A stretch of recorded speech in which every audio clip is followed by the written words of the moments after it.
పోనీ 100కి 100 ఏ star hero దగ్గర నుంచి మనం చూసుకుంటూ వద్దాం హిస్టరీ, ఎవరు 100% సక్సెస్లు ఇక్కడ ఇవ్వలేరు.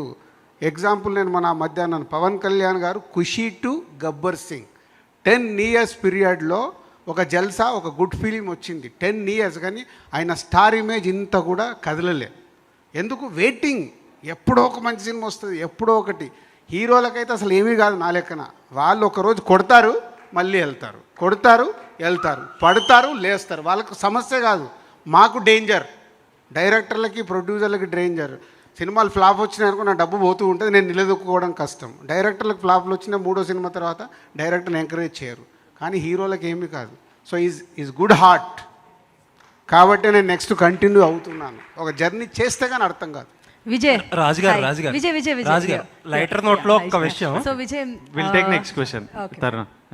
రాజుగారు లైటర్ నోట్లో ఒక కాంప్లిమెంటో కంప్లైంట్ ఏదో అనుకోండి. మొన్న ఆశిష్ ప్రెస్ మీట్ జరిగింది.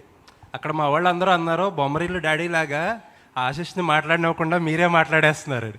ఇక్కడ విజయ్ కూడా మీరే బొమ్మరిల్లు డాడీ అయిపోతే ఎలాగా? అంటే బొమ్మరిల్లు డాడీ అని కాదు, నేను ప్రెస్ మీట్ స్టార్ట్ చేసేటప్పుడే ఒక హెల్దీ, అంటే అవి ఏమవుతున్నాయంటే అవి చిన్న విషయమేనండి.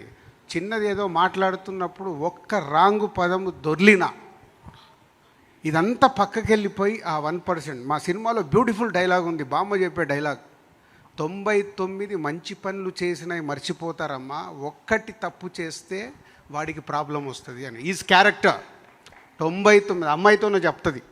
99 మంచి పనులు చేసి గుర్తుపెట్టరు, ఒక్క చిన్న తప్పు, బట్ అదే పట్టేసుకొని ఎమోషన్ అవుతాము, అన్నీ అవుతాము.